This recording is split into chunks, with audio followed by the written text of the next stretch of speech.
ఈరోజు మొన్న జూలై 15వ తారీఖున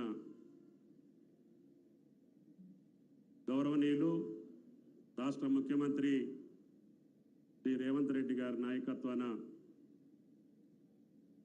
పిసిసి అధ్యక్షులుగా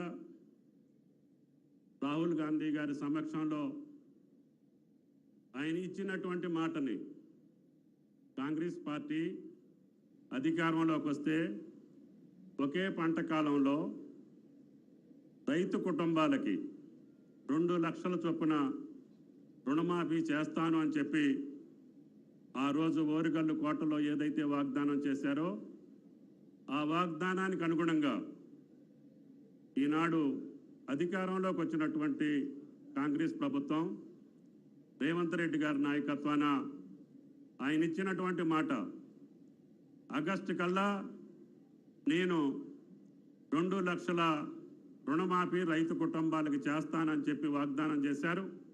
ఇది 2వ విడత. ఈ రోజున సుమారు 1,50,000 రూపాయలు ఉన్నటువంటి ఖాతాదారులందరికీ కూడా ఈరోజు రుణమాఫీ కాబోతా ఉంది.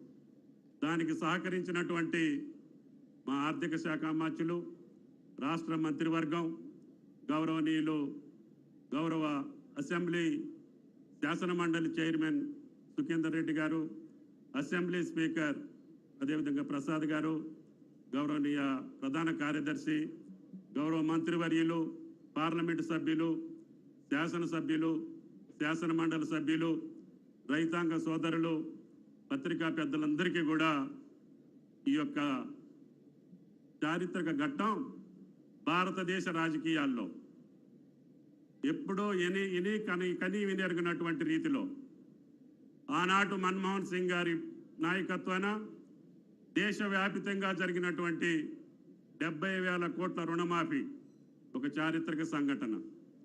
అదే పద్ధతిలో ఈరోజు ఒకే రాష్ట్రం, కొత్త రాష్ట్రం, అన్న మాటను నిలుపుకునేటువంటి రాష్ట్రం ఒకేసారి ఒకే పంట కాలంలో మొదటి పంట కాలంలో 31,000 కోట్ల రూపాయలు మేము రుణమాఫీ చేస్తామని చెప్పి ఆ మాటని నిలబెట్టుకున్నటువంటి రేవంత్ రెడ్డి గారి ప్రభుత్వానికి రాష్ట్ర రైతాంగం పక్షాన మనందరి పక్షాన ధన్యవాదాలు తెలియజేయాల్సినటువంటి అవసరం ఉంది.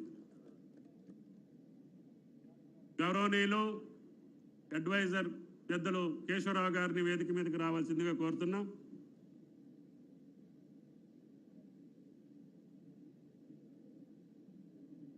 ఈ ప్రభుత్వం వచ్చిన అతి కొద్ది కాలంలోనే 3 నెలలు 4 నెలలు ఎన్నికల సందర్భంగా మనం పాలనకు దూరంగా ఉన్నా పాలన ఏమాత్రం కూడా కుంటుపడనీయకుండా, ఆర్థిక పరమైనటువంటి ఇబ్బందులు ఉన్నాయని చెప్పి సాకులు చెప్పకుండా, అప్పుల్లో ఉన్నటువంటి రాష్ట్రాన్ని మళ్ళీ సరిదిద్దుకుంటూనే ఈనాడు అన్న మాటను నిలబెట్టుకుంటూ ఈరోజు 2వ విడత రుణమాఫీ 1,50,000 వరకు ఈరోజు రైతుల ఖాతాలోకి వెళ్తుంది.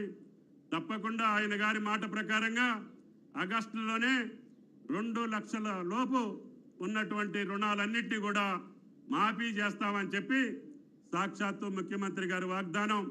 అది రైతుల యొక్క భరోసా అని చెప్పి కూడా మీకు ఈ సందర్భంగా మనం చేస్తున్నాం.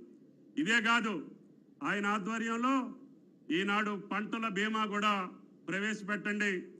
అకాల వర్షాలు కావచ్చు, ప్రకృతి వైపరీత్యాలు కావచ్చు, లేదు వాతావరణ పరిస్థితుల దృష్ట్యా పంట కోల్పోతే గత ప్రభుత్వంలో పంటల బీమాని కూడా తీసేశారు.